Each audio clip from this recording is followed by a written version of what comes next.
दूसरों का भला करने से केवल लाभ ही मिलता है। यकीन ना हो तो भला को पलट कर लिख कर देख लीजिए, आपको लाभ मिल जाएगा। 94.3 माय एफएम से मैं हूं विनी आपके साथ, और चलो आज कुछ अच्छा सुनते हैं।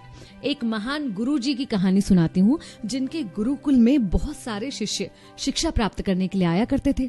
राजा महाराजाओं के बच्चों से लेकर साधारण लोगों के बच्चों तक हर कोई गुरुकुल में आता था शिक्षा प्राप्त करने के लिए, एक अच्छा इंसान बनने के लिए। अभी जो शिष्य गुरुकुल में थे, आज उनकी शिक्षा का आखिरी दिन था। सब बड़े उत्साहित थे, शिक्षा खत्म कर अपने अपने घर की ओर वो जाने वाले थे। इतने में गुरुजी ने सबको आवाज दी कि सब लोग यहाँ पर एकत्रित हो जाएं। भागकर सारे शिष्य वहां पर आ गए।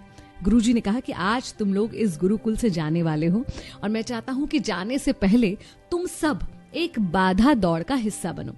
बाधा दौड़, जिसे हम और आप हर्डल रेस कहते हैं। तो सारे शिष्य बड़े उत्साहित हुए, सबने कहा बिल्कुल हम तैयार हैं बाधा दौड़ के लिए। गुरुजी ने कहा ये एक ऐसी बाधा दौड़ होगी जिसमें तुम लोगों को कूदना पड़ेगा, उछलना पड़ेगा, कहीं पानी में से गुजरना पड़ेगा, और अंत में आपको एक कठिन सुरंग भी मिलेगी। क्या आप लोग इसके लिए तैयार हैं? सारे शिष्यों ने हाँ में जवाब दिया और बाधा दौड़ शुरू हुई। सारे शिष्य लगभग साथ साथ चल रहे थे और उन्होंने सारी बाधाओं को पार कर लिया, और अब वो उस कठिन सुरंग तक पहुंच गए। लेकिन सुरंग तक पहुंचते ही अब सारे शिष्यों का व्यवहार थोड़ा थोड़ा बदलने लगा था। हर कोई एक दूसरे को धक्का मुक्की करके आगे निकलने का प्रयास कर रहा था, क्योंकि उन्हें उस बाधा दौड़ से जीतना था। वो सुरंग काफी अंधेरी थी, उसमें पानी भी बह रहा था, और जगह जगह ऐसे नुकीले पत्थर पड़े हुए थे जिनसे पैरों को काफी गहरी चोट लग सकती थी। बाधा दौड़ खत्म करके जब शिष्य गुरुजी के पास पहुंचे तो गुरुजी ने कहा कि तुम में से कुछ लोग तो बहुत जल्दी आ गए, लेकिन कुछ लोगों को बहुत ज्यादा समय लगा, ऐसा क्यों हुआ?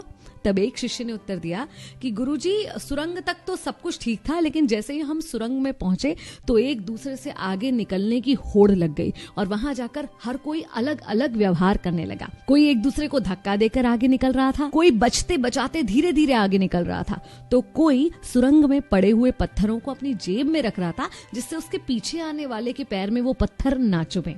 गुरुजी ने कहा अच्छा ठीक है, जिन भी लोगों ने वो पत्थर जेब में रखे वो आगे आ जाएं और जेब में से निकाल के वो पत्थर मुझे दिखाएं।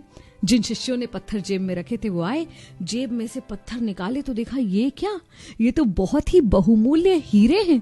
सब लोग आश्चर्यचकित रह गए और शिष्य गुरुजी की तरफ देखने लग गए। गुरुजी ने कहा हाँ, ये बहुमूल्य हीरे हैं, और ये हमने ही वहां पर डाले थे। ये हमारे गुरुकुल की तरफ से दूसरों के बारे में सोचने वाले शिष्यों को इनाम में दिए जाते हैं।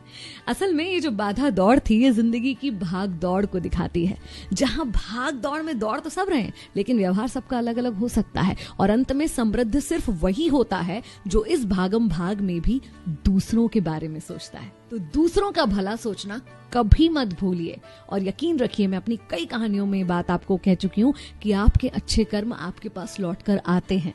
अगर आपने कभी कुछ अच्छा किया है या आपके साथ कुछ अच्छा हुआ है तो आपने इस चीज को महसूस भी किया होगा। तो अच्छा करने की राह से कभी मत डगमगाइए। 94